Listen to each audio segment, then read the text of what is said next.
Department से आपको सिर्फ एक ड्राफ्ट लेटर होती है जिसमें लिखा होता है कि इसका कितना कनाल का ज़मीन है, ज़मीन लैंड होल्डिंग कितनी है।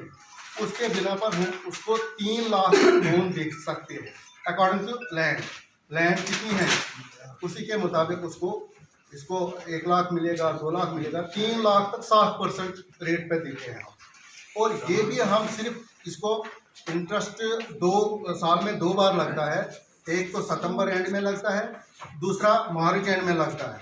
तो ये इंटरेस्ट आपको सितंबर का अक्टूबर में पे करना होता है और मार्च का अप्रैल में पे करना होता है। बाकी साल में जब आप लोगे ये उस दिन के बाद कुछ नहीं भरना है, फिर अगले साल के उसी महीने में ये वापस करके फिर से लेना। 5 साल के लिए आप ऐसे ही ले सकते हो। और इसमें और एक बेनिफिट रखा है, ये 7% पे हम दे रहे हैं, एक्चुअली इसका रेट 9% है। तो पब्लिक बेनिफिट के लिए गवर्नमेंट ऑफ इंडिया हमें 2% बैंक को पहले ही देता है, इसलिए इसका रेट अब फिर 7% लगाते हैं। 7% के बाद भी जो भी कस्टमर इसको रिपे टाइम पे करता है, मिसाल के तौर पर आज कौन सा महीना अक्टूबर है, आज दिया है, दूसरे साल के अक्टूबर में ये फिर वापस देगा, और बीच में जो इसको 2 इंटरेस्ट लगेंगे वो दूसरे मंथ में भरेगा, उसमें उसको फिर इंटरेस्ट सबवेंशन वापस आता है 3%। 3% जो भी इसको चार्ज होता है 7% के हिसाब से 3% वापस आता है इंटरेस्ट सबवेंशन के रूप में। तो एक्चुअली ये सिर्फ 4% पे मिलता है, अगर ठीक तरीके से चलाएगा सिर्फ 4% पे मिलता है। ये सबसे अच्छा लोन है। और बाकी एम्प्लॉयमेंट जनरेशन जो जहाँ पर ये एम्प्लॉयमेंट यूथ सेल्फ एम्प्लॉयमेंट अब स्कीम नहीं चल रही है, लेकिन उसको हम सेल्फ एम्प्लॉयमेंट ही कहेंगे। पहले हुआ करती थी सेल्फ एम्प्लॉयमेंट स्कीम, लेकिन आज PMGSY प्रधानमंत्री एम्प्लॉयमेंट जनरेशन प्रोग्राम KVIC और KVIB और DIC डिपार्टमेंट, अगर उनके कोई है यहाँ पर KVIC का, KVIB, DIC, ये 3 जो डिपार्टमेंट है ये स्पॉन्सर करते हैं स्कीम। जो भी पढ़े लिखे लोग हैं लेकिन अनएम्प्लॉयड है उनके लिए ये प्रोवाइड करते हैं स्कीम। फाइनेंस हम करते हैं, स्पॉन्सरशिप उनकी होती है। ये आइडेंटिफाई करते हैं लोगों को किसके पास कौन सी नीड है, कोई दुकान खोलना है, ढाबा खोलना है, कोई मैन्युफैक्चरिंग का काम करना है, कोई भी काम जो अनएम्प्लॉयड एजुकेटेड यूथ करना चाहता है, तो उनको डिस्ट्रिक्ट क्वार्टर पर जाके इनका होता है डिस्ट्रिक्ट लेवल पे KVIB, KVIC और DIC, वो स्पॉन्सर करते हैं लोग। उसमें सब्सिडी मिलती है 35% ऑफ प्रोजेक्ट कास्ट जितना भी होगा। मान लीजिए 10 लाख का प्रोजेक्ट कास्ट है तो 3,50,000 इसको सब्सिडी मिलती है, ठीक है।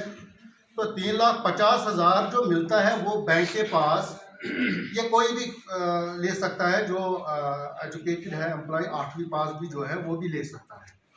तो ये अपना शॉप खोले, ये अपना कोई भी मैन्युफैक्चरिंग काम करे, रेडीमेड गारमेंट्स का खोले, वर्कशॉप खोले, सर्विस स्टेशन खोले। हमने बहुत से यहाँ पर फाइनेंस किए हैं तो उस स्कीम में तो ये 35% का सब्सिडी जो है 3 साल के लिए हमारे पास फिक्स्ड डिपॉजिट में रहता है और इसमें इंटरेस्ट नहीं लगता है। इन 3.5 लाख का इंटरेस्ट नहीं लगता है, बाकी जो रहता है उसमें 10-11% इंटरेस्ट हम चार्ज करते हैं। तो ये आसानी से ले सकते हैं, इसमें 35%। और दूसरा, कोई गरीब होता है एजुकेशन सेक्टर में, हम एजुकेशन लोन प्रोवाइड करते हैं। उसमें क्या होता है, हायर एजुकेशन के लिए जब जाता है बच्चा, तो अगर कोई गरीब होगा, बाप के पास फाइनेंशियली वो साउंड नहीं होता है, उसको ये मतलब वो बच्चे को पढ़ाना चाहता है लेकिन पैसे नहीं है, फिर पढ़ा नहीं सकता है।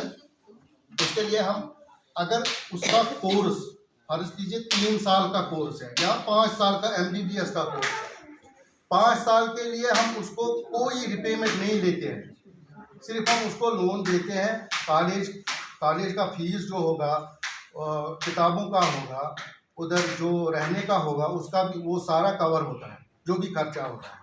तो वो प्रोवाइड हम कॉलेज को करते हैं डायरेक्ट, तो उसको किस्त देने की कोई ज़रूरत नहीं है। इसमें दो ऑप्शन है, एक तो वो ड्यूरिंग द कोर्स पीरियड अगर उसको लगता है कि मैं इंटरेस्ट शुरू करूँगा तो सिर्फ इंटरेस्ट उसको शुरू करना है, इंस्टॉलमेंट कुछ नहीं देना है, सिर्फ इंटरेस्ट जो उसमें लगता है वो करना है।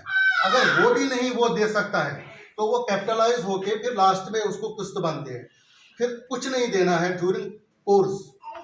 हाँ, ड्यूरिंग कोर्स पीरियड 5 साल होगा, 3 साल होगा, नर्सिंग का प्रोग्राम होता है या 5 साल MBBS का होता है।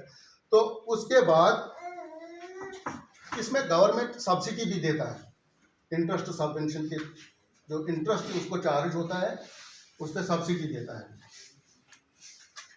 और जब कोर्स कंप्लीट होता है उसके आफ्टर 1 ईयर एम्प्लॉय अब ये नौकरी जल्दी नहीं लगेगा, तो 1 साल के बाद उसको रिपेमेंट शुरू होती है। 1 साल के बाद वो उसको मुलाजिम लग जाता है या खुद अपना सेल्फ एम्प्लॉय क्रेडिट करके उसको फिर किस्त रहते हैं। तो इस तरह उसको फाइनेंशियल असिस्टेंस एजुकेशन के लिए कोई परेशानी नहीं है बैंक में।